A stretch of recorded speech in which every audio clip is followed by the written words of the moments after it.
ciri khasnya orang yang beriman. Salah satu di antara ciri khas orang beriman, dia senang ke masjid.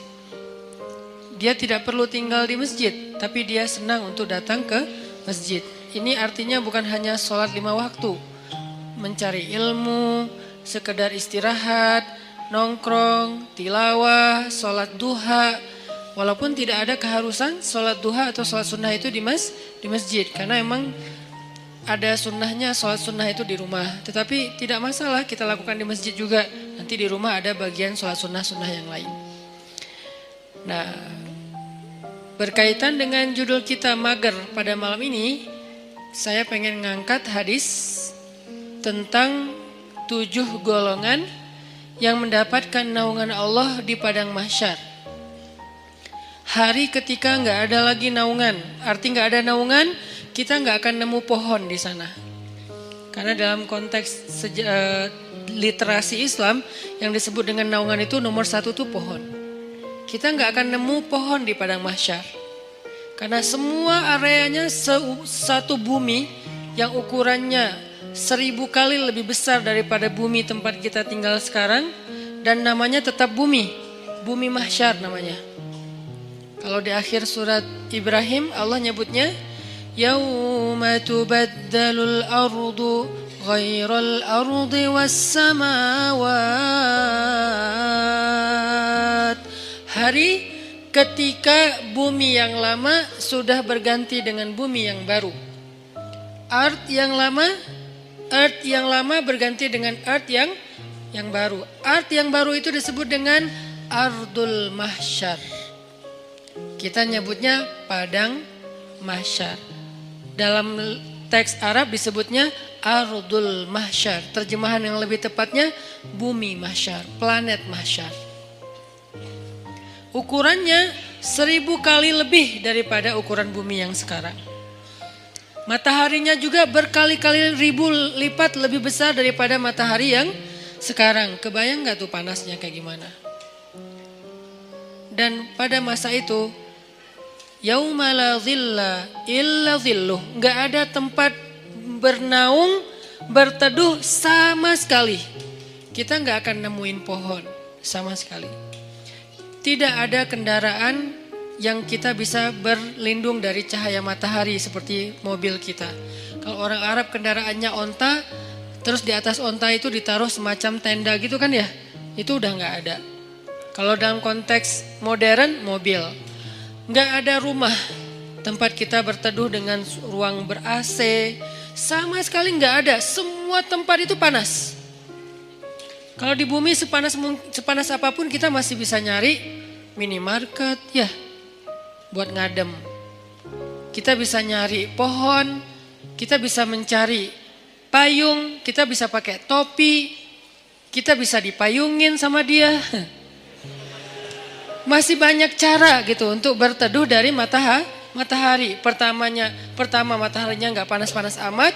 Keduanya banyak tempat berteduh. Nggak kebayang di padang mahsyar matahari entah berapa kali lebih panas daripada sekarang. Dan kemudian buminya juga tidak ada sama sekali kehidupan. Tandus, setandus-tandusnya. Itu hari yang paling luar biasa, melelahkan.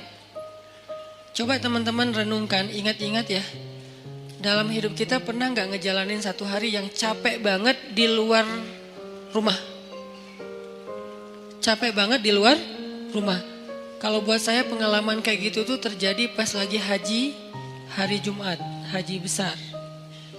Saya jalan malam nih, begitu matahari terbenam, jalan dari Arafah ke Muzdalifah. Jalan ke Muzdalifah. Sampai di Muzdalifah itu jalan padahal cepat sebetulnya, dekat, tapi karena crowded banget akhirnya macetnya bukan oleh kendaraan, macet oleh manusia. Kalau di Indonesia, Bandung, Jakarta kita sering macet kendaraan, ini macetnya tuh manusia.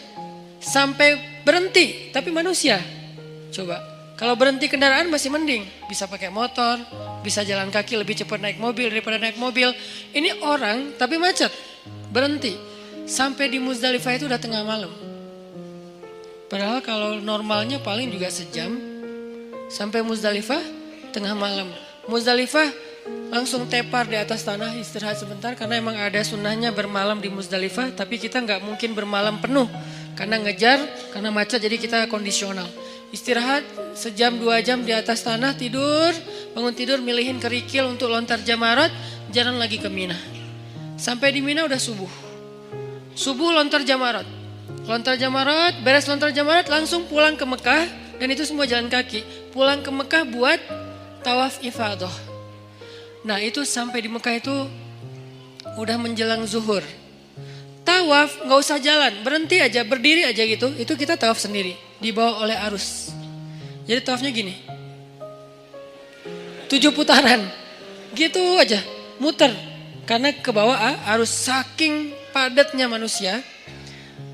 Lalu beres tawaf yang kayak gitu kondisinya, udah jalan dari kemarin maghrib sampai siang nih jalan terus, tidur baru 2 jam itu juga gak jelas. Kemudian balik lagi ke Mina karena harus masuk Mina sebelum matahari terbenam. Kalau masuk pas matahari udah terbenam nanti kena denda. Akhirnya kita ngejar balik lagi ke Mina. Perjalanan sekitar 3 jam lebih. Itu adalah hari yang paling melelahkan dalam hidup saya di luar rumah. Dan padang mahsyar kalau dibandingkan dengan itu tuh bukan kerikil lagi. Lebih kecil dari kerikil kepayahannya, gak ada apa-apanya. Padang mahsyar lebih dahsyat dari itu. Jalannya bukan setengah hari kayak saya cerita tadi.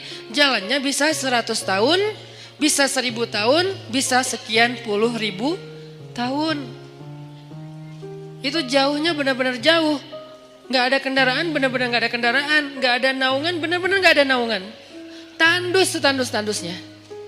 Itu yang disebut oleh Nabi, yauma la dhilla illa dhilluh. Gak ada naungan sama sekali kecuali naungan Allah. Cuman satu-satunya tempat kita berteduh, gak akan kepanasan, gak akan kepayahan, cuman berada di bawah naungan Allah. Masalahnya cuman ada 7 komunitas yang masuk ke dalam naungan itu. Sisanya enggak. 7 komunitas ini pun ternyata saringan dari orang mukmin, saringan dari orang Islam. Jadi bukan masalah yang penting saya udah Islam, enggak. Dari orang Islam sendiri masih disaring lagi benar-benar yang spesial. 7 golongan kalau bahasa resminya, 7 komunitas, 7 geng kalau bahasa anak nongkrongnya, cuman ada 7 kelompok. Salah satu dari 7 kelompok itu, nomor 2-nya adalah syabun nasya'a fi ibadatillah. Pemuda yang tumbuh dalam ibadah kepada Allah atau dalam ketaatan kepada Allah. Pertanyaannya, apa definisi syab atau pemuda? Secara usia dalam Islam, pemuda itu usia di bawah 40 tahun. Itu syab. Secara status belum menikah. Kalau udah menikah Ustadz, udah bukan syab. Karena ujiannya gak seperti yang belum menikah. Beda, saya pernah ngerasain. Berat. Apalagi ada satu teman saya, kemarin baru ditinggalin mantan. Mantannya nikah. Ngirim pula hasil video-video sama fotonya ke dia. Langsung udah gak terkontrol. Langsung kita pegang rame-rame. Jangan sampai dia nyari tower. Nyari tower, ngapain lo? Mau benerin Ustadz ada yang rusak. Pura-pura ternyata mau loncat. Nah ini nih namanya ujian. Ujian ketika kita belum menikah. Ujian di usia muda di bawah 40 tahun. Kalau belum menikah tapi udah di atas 40 tahun, beda lagi. Usianya di bawah 40 tahun, secara status belum menikah. Karena kalau udah menikah, dia udah ngerasain ketenangan, sakinah. Litaskunu ilaiha. Supaya kalian cowok-cowok merasa tenang kepada perempuan. Udah tenang. Tapi kalau sebelum menikah, itu zulzilu. Zulzilu itu kalau dalam bahasa kita tuh gempa dengan skala 9,8 skala Richter. Itu zulzilu tuh. Sampai ada ayat zulzilu iza zulzilatil ardu. Dan yang tahu banget ayat itulah jomblo. Zilzal, kehidupannya itu terguncang luar biasa. Ngelihat orang semuanya kayak dia paling sengsara di muka bumi. Ngelihat setiap orang tuh deg-degan, ngelihat cewek deg-degan. Dan apalagi ngelihat ceweknya crowd kayak gini gitu ya. Baru masuk di depan mall, aduh saya kok deg-degan ya. Zulzilu, guncangannya tuh luar biasa. Kalau yang udah sakinah, santai. Karena di sebelahnya ada istri. Kalau nggak ada istri, deg-degan juga. Gitu. Intinya mah beda ujiannya. Karena beda ujiannya, maka beda pula rewardnya. Al jaza ala qadril masyaqqah. Balasan Allah itu tergantung beratnya beramal. Buat yang masih sendiri beramal itu lebih berat. Kenapa? Karena zilzal dalam di batinnya tuh kenceng. Godaannya tuh banyak. Mikirin itu nggak jelas apa yang dipikirin. Karena ya gitu kondisinya tuh antara kayak nggak ada kejelasan status. Apalagi dia udah sendiri digantung. Kan lebih nggak jelas lagi ya. Saya gimana? Berat statusnya. Nah ini nih ngeri banget ujiannya. Kalau dia nggak pegang Allah, dosanya itu bisa udah 1, 2, 3 dosa-dosa besar itu beruntun bisa dia lakuin. Udahlah kayak gitu, nggak tahu harus melampiaskan kepada yang halal, dia tinggal di antara kelompok masyarakat yang tidak terjaga, yang penuh fitnah, tinggal di kos-kosan, kos-kosannya campur cewek cowok, dan di situ itu anak-anak yang mungkin belum semuanya pada paham agama atau taat beragama, sehingga biasa aja ngobrol, keluar dari kamar itu pakai daster biasa. Itu kan zilzal kan, itu ujian yang berat. Terus harus kemana? Kalau yang udah nikah, pulang ke rumah. Kita pulang kemana? Zilzal kan, guncang. Gak usah diterusin kata-katanya. Masa saya harus bilang ke kamar mandi Ustadz? Enggak lah. Maka itu kan dosa kan? Jadi dosa juga nih. Terus gimana dong? Kita harus ngapain Ustadz? Nah disitulah ujiannya. Sehingga kalau dalam kondisi kayak gitu, dia bisa istiqomah, dia bisa tetap taat kepada Allah, itu dia istimewa banget. Lebih istimewa daripada yang udah nikah. Makanya buat yang udah nikah, udah mungkin kesempatannya bukan di nomor 2. Di nomor 1, nomor 3, 4, sampai 7 kan. Tapi yang nomor 2 udah lewat. Karena dia gak dapat lagi ujian seberat syab, anak muda. Ujiannya udah gak kayak mereka. Saya pernah dengar 2 anak muda sama-sama lagi ngobrolin tentang perasaan. Itu gak ada yang dengar. Dua-duanya ngomong dan curhat. Lu masih mending gua. Ya itu mah gak ada apa-apanya gua. Terus aja masih sama-sama curhat. Saking zilzalnya tuh luar biasa. Dan saya senyum-senyum aja. Ustaz kok diam aja sih? Sakinah. Beda kita, beda nasib. Malah saya panas-panasin, saya telepon istri saya. Yang gimana, apa segala macam. Wah Ustaz mas sengaja. Telepon lagi sekali lagi. Kok 2 kali Ustaz? Ya gitu deh pokoknya. Wah makin zilzal mereka. Sampai ini kenapa Ustaz kita lagi gempa ya? Ini nih ujian anak muda. Makanya karena diuji kayak gini, akhirnya ya kalau dia bisa tetap istiqomah, konsisten, komitmen dengan batasan syariat, maka dia istimewa di sisi Allah. Dan juhdun, pengorbanan dia untuk menjaga diri dalam kondisi yang berat kayak gitu, itu yang Allah hargain nanti di padang mahsyar. Kesini wahai anak-anak muda, kumpul-kumpul yang mengikuti jejak Yahya alaihi salam, yang mengikuti jejak Maryam radhiyallahu anha. Karena mereka 2 simbol, satu lagi Yusuf alaihi salam. 3 simbol anak muda yang di masa mudanya banyak godaan. Yusuf digoda, Yahya digoda, Maryam digoda, tapi istiqomah tidak berbuat dosa sampai Allah menentukan kebaikan setelahnya. Kebaikan Yusuf akhirnya menikah juga. Kebaikan Yahya akhirnya syahid. Kebaikan Maryam akhirnya diberikan anak tanpa punya suami. Allah menentukan nasib yang berbeda-beda. Tapi semasa mereka diuji, 3-tiganya itu simbol dari istiqomah. Benar-benar istiqomah. Keren banget tuh 3-tiganya. Maryam saking istiqomah, hampir gak kenal cowok dalam hidupnya. Hampir gak kenal cowok dalam hidupnya. Yusuf saking istiqomah, itu digoda sama cewek di dalam ruangan. Dan ceweknya itu bukan cewek biasa. bukan hasil editan pas ketemu kok beda, enggak. Ini cewek benar-benar cantik, enggak diedit, emang benar-benar cantik. Dan insya Allah semua ada di sini. Daripada mereka tiba-tiba pulang satu persatu ntar ya, kok sepi di atas, sebel sama Ustadz. Ini cewek benar-benar cantik, cantiknya itu diakui. Jadi kayak Miss Mesir lah. Bertahun-tahun dia dapat piala Miss Universe malah, bukan Miss Mesir lagi. Itu cantiknya cantik beneran. Sampai direkam kecantikannya di dalam banyak riwayat. Dan dia udah nutup pintu, manggil Yusuf. Yusuf ke kamar, beresin kamar kotor. Datang aja Yusuf dengan polosnya. Bawa kemoceng, bersih-bersih. Pas sudah masuk kamar, ditutup pintunya dari dalam, dikunci. Ceweknya datang ke Yusuf, itu cewek ditaksirin, dikecengin semua orang cowok-cowok yang ada di Mesir. Semua berandai-andai seandainya saya jadi suaminya, seandainya saya jadi suaminya. Yusuf sekarang ada di dalam kamar berdua sama cewek itu. Yusuf juga bukan cowok biasa. Semua cewek se-Mesir juga, seandainya saya istri Yusuf, seandainya saya. Jadi dua nih selebgram Mesir.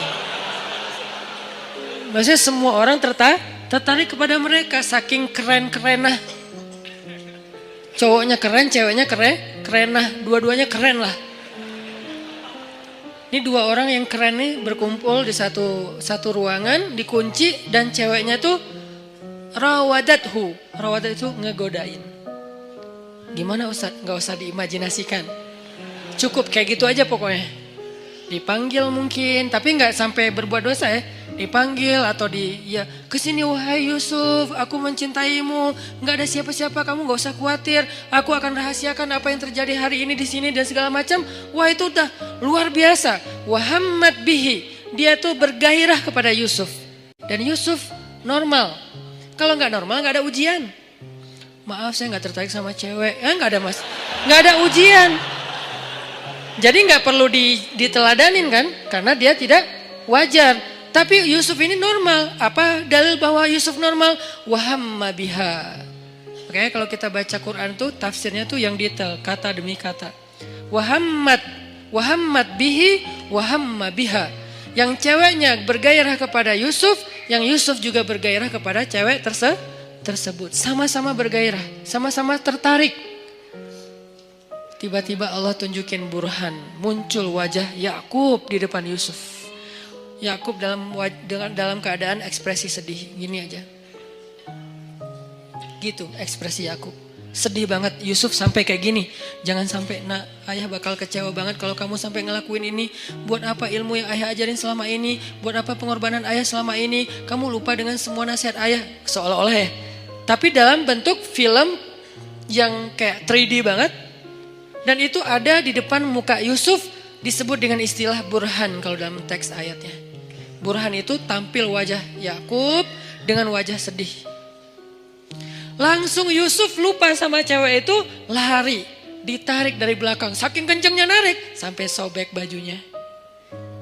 Banyak pelajaran sih dalam adegan ini. Salah satu pelajarannya itu tentang parenting.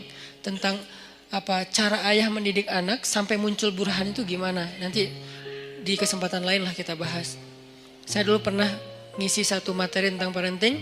Saya cuma membahas burhan aja. Gimana caranya seorang ayah bisa ngedidik anak sampai kebayang wajah ayahnya itu ketika dia mau bikin dosa. Itu namanya udah sampai ke level burhan. Sehingga dia misalnya mau nyontek pas lagi ujian. Aduh kalau ketahuan sama ayah saya pasti dia kecewa banget. Bukan dimarahin, gak takut dimarahin. Tapi takut ngecewain. Pasti ayah kecewa banget gak jadi deh. Itu burhan tuh. Gimana sampai ayah bisa menampilkan imajinasi itu di benak anak kalau bukan dengan kasih sayang yang dalam banget. Gak bisa dengan paksaan, harus dengan kasih sayang dalam. Dan Yakub adalah simbol ayah yang kasih sayangnya luar biasa. Sampai bisa munculin burhan. Tapi yang kita bahas adalah ujiannya Yusuf. Selamat. Ini nih baru disebut dengan syabun nasya'a fi ibadatillah. Tumbuhnya itu dalam keadaan taat kepada Allah. Dan ukuran taatnya apa Ustadz? Ukuran taatnya adalah tinggalkan dosa. Kalau bahasa di bio saya, sedikit dosa. Kok pakai kata sedikit? Enggak punya dosa Ustadz? Enggak boleh kita bilang enggak punya dosa. arti sedikit dosa itu adalah dosanya yang tinggal yang kecil-kecil aja. Yang besar tinggalin. Yang kecil kenapa kok masih ada? Karena nggak sengaja, lupa, itu kan ada pasti sisa ya. Nggak mungkin nggak. Kalau kita bilang nggak punya dosa, namanya kultus diri sendiri. Kata Allah, la tuzakku anfusakum huwa a'lamu bimanittaqo. Janganlah kalian menganggap diri kalian suci, nggak boleh. Makanya saya bilang banyak main, banyak manfaat, banyak pahala, sedikit dosa. Itu pakai hasil renungan. Jadi bukan kok sedikit dosa, harusnya kan nggak punya dosa, nggak bisa. Cuman Nabi SAW yang nggak punya dosa. Sisanya sampai Abu Bakar juga punya dosa. Cuman dosa beliau sudah diampuni oleh Allah karena solehnya luar biasa. Kalau kita sebagian udah diampuni, sebagian lain mungkin belum karena belum bertaubat benar-benar dengan nasuha. Tapi usahain tinggalkan dosa. Kita cukup ninggalin dosa aja, itu tuh udah jadi syabun nasya'a fi ibadatillah. Kalau ibadah Ustadz, ibadah yang wajib itu udah pasti. Karena kalau kita ninggalin yang wajib berarti dosa kan. Gimana dengan ibadah sunnah, tahajud, puasa sunnah, tilawah, itu bonus. Jangan sampai kita mendahulukan yang sunnah atas yang wajib dan melakukan yang haram. Itu enggak, udah salah rumusnya. Ada orang tahajud rajin, tapi dia nggak bisa jaga lisan. Ada orang tahajud rajin, tapi dia nggak bisa jaga pandangan. Yang disebut dengan syabun nasya'a fi ibadatillah dalam konteks hadis tadi, dia usahain sedikit mungkin dosanya, tinggalin dosa. Terutama dosa-dosa yang berhubungan dengan godaan di masa muda. Kalau teman-teman bisa istiqomah dalam urusan ini, urusan perasaan, urusan pergaulan yang paling berat, urusan entertain yang berlebihan, karena entertain itu ada yang masih wajar, masih ada juga yang berlebihan. Urusan apa lagi? Dosa-dosa maksiat seperti minum, kemudian pakai drugs dan seterusnya, atau mungkin the new drugs itu pornografi dan seterusnya. Ini bisa ditinggalkan. Udah sampai kapan Ustadz batasannya? Antara dua batasannya. Batasan status berarti menikah, batasan usia berarti 40 tahun. Kalau udah lewat 40 tahun insya Allah ujiannya gak seberat di bawah 40 tahun. Kalau kita bisa jaga diri di masa itu, pergaulan, perasaan gimana Ustaz? Jangan terlalu mudah jatuh hati kalau belum halal. Ustaz itu kan gak disengaja, jangan diikutin. Kadang-kadang dia emang gak disengaja, munculnya itu dari setan. Yuwaswisu fi sudurinas. Ih, cantik ya, udah jangan diterusin, jangan dibahas. Begitu kita sekali klik, udah gitu dibahas, maka itu jadi sebuah episode. Jadi episode yang panjang dan endingnya air mata dan penyesalan. Biasanya. Jangan dibahas. Ustadz bahas, kan ini nasihat. Saya gak lagi ngebahas bab-bab yang detail kayak gitu. Karena saya ini ngomong based on pengalaman ya. Karena semua kita pernah merasakan masa-masa muda yang gejolak tadi, zilzalnya, guncangannya kencang banget. Itu tuh kalau ada kayak gitu jangan diterusin. Jangan berpikir ada orang yang dia gak punya pacar berarti dia gak normal. Enggak, dia normal. Cuman dia gak mau nerusin. Emang dia gak pernah kepikiran kayak apa tertarik dengan seseorang? Tertarik kalau dia normal. Cuman gak diterusin, gak mau dibahas, gak mau diingat-ingat. Caranya dia menyibukkan dirinya dengan hal-hal yang positif. Bisa proyek sosial, bisa juga spiritual. Proyek sosialnya bantu orang, bikin proyek-proyek yang sifatnya healthcare kayak atau kemanusiaan kayak atau apalah, atau proyek yang sifatnya spiritual ya kayak ke masjid, iktikaf, tilawah, mumpung masih muda ya udah gua ikut program hafal Quran. Itu menyibukkan diri biar enggak sempat kepikiran yang kayak gitu-gitu. Kan kalau udah ngafal Quran habis semua tuh energi pikiran kita buat ngafalin Quran. Ya udah paksain aja diri kita datang ke sebuah lembaga penghafal Quran yang udah kayaknya mungkin paling nyaman, ada banyak. Mungkin kalau di Pemuda Hijrah ada teras tahfiz gitu ya. Datang, saya pengen daftar. Saya sungguh-sungguh pengen daftar. Udah bisa baca Quran belum? Ya udah mulai dari baca Quran dulu. Ya udah saya daftar tahsin, belajar tahsin. Sibukkan. Udah sibuk kayak gitu nggak sempat kepikiran lain. Kalau masih kepikiran berarti kurang sibuk. Kalau masih kepikiran berarti kurang sibuk. Cari lagi sampai sibuk. Sampai nggak sempat mikir. Itu baru namanya nasya'a, tumbuh. Jadi kalau kita bedah kata demi kata, syabun artinya tadi udah jelas pemuda. Sekarang nasya'a itu tumbuh. Artinya tumbuh itu menghabiskan waktu. Arti tumbuh menghabiskan waktu, menghabiskan usia, menghabiskan harinya. Berarti daily activity-nya apa? Daily life-nya itu apa? Kita sibukin daily life kita dengan semua yang membuat kita gak sempat mikirin dosa. Gimana caranya? Pilih dari 3 kesibukan secara value-nya. 1, menyibukkan diri dengan yang wajib. Gimana menyibukkan diri dengan yang wajib, Ustadz? Sholat 5 waktu, biar sibuk ke masjid. Kalau nggak ke masjid kan nggak terlalu sibuk ya. Tinggal wudhu, sholat di tempat kita berada. Jadi kan nggak terlalu sibuk kan. Tapi kalau biar sibuk, takes time dan lumayan effortnya lebih, wudhu ke masjid. Terus sampai di masjid, insya Allah auranya beda tuh. Ketimbang kita di tempat kita doang. Ini saya nggak ngomongin hukum, saya ngomongin motivasinya, fadlnya, keutamaannya. Apa? Ditasji' kalau dalam bahasa Arabnya. Ditasji' kepada kebaikan. Sibukkan, nasya'a itu menyibukkan diri dengan sesuatu yang membuat pertumbuhannya itu semuanya, atau nggak semuanya pun, mayoritasnya positif. Daily life kita tuh mau diapain? Yang wajib, ibadah misalnya. Yang wajib orang tua misalnya, berbakti sama orang tua. Itu udah lumayan tuh ngambil waktu kita, jadwalin. Kalau misalnya kita ngerantau, telepon, WA, jadwalin kalau kita dekat sama orang tua tuh datang ke orang tua, ada waktu bersama dengan orang tua ngapain gitu.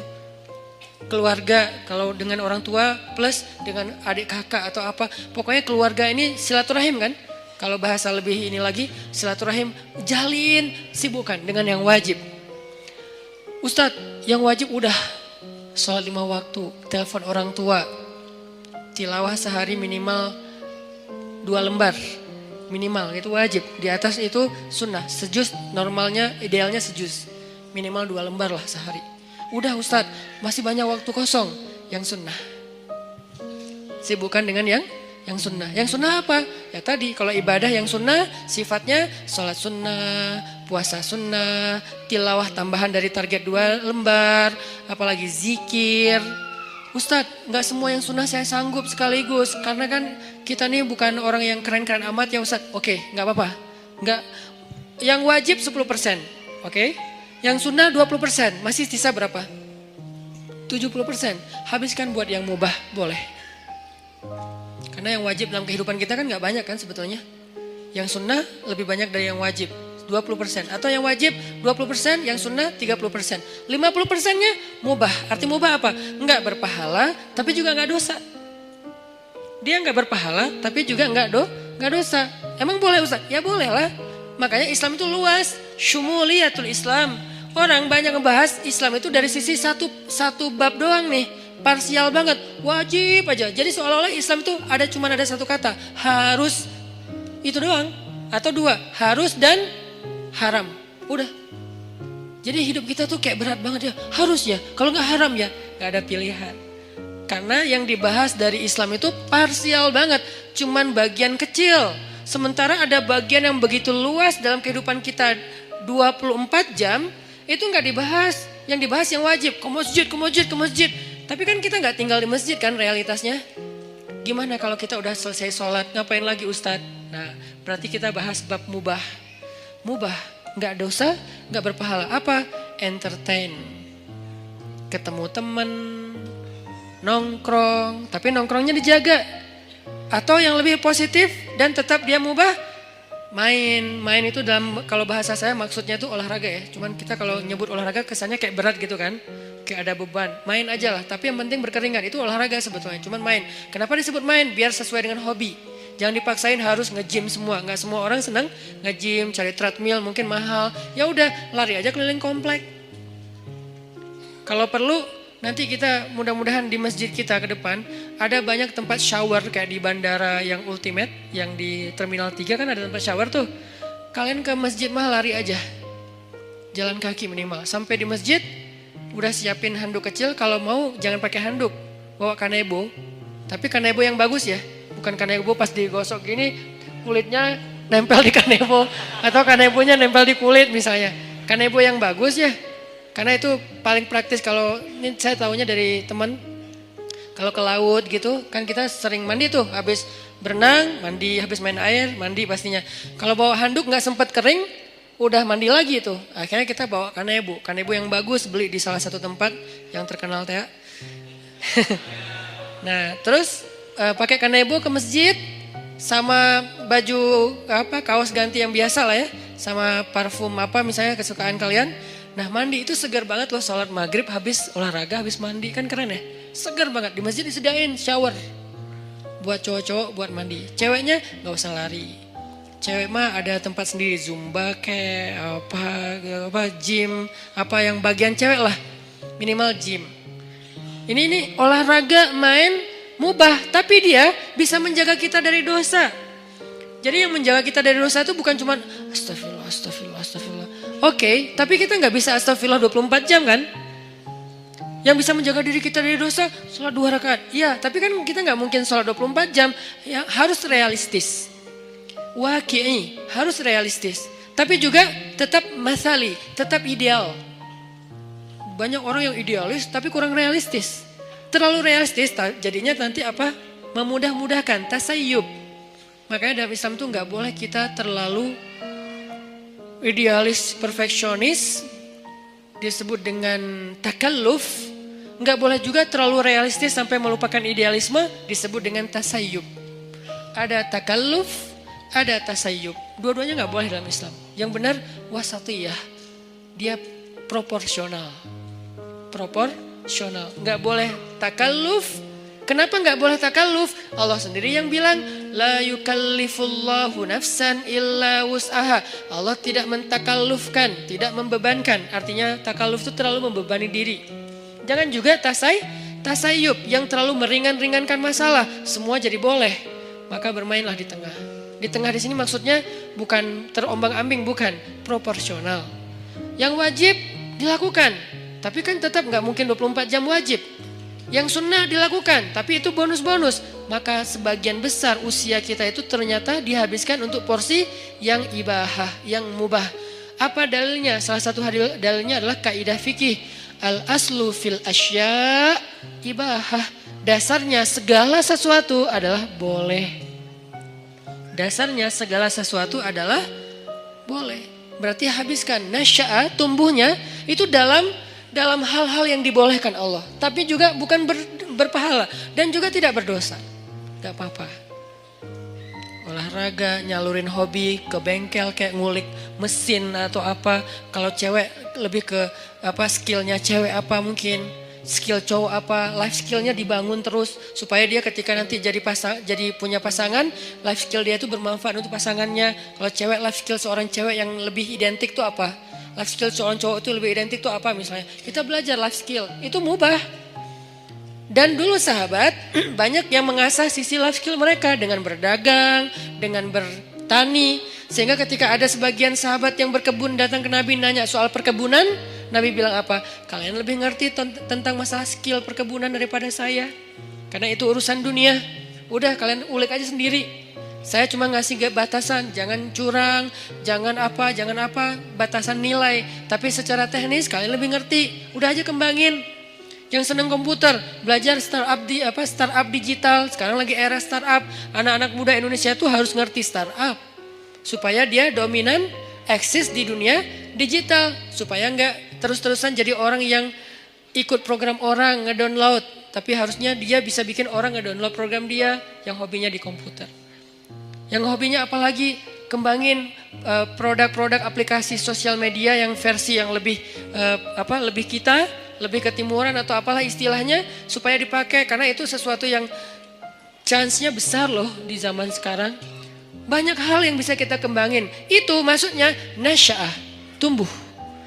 Arti tumbuh itu dia punya sesuatu yang semakin bermanfaat dari dirinya untuk orang lain.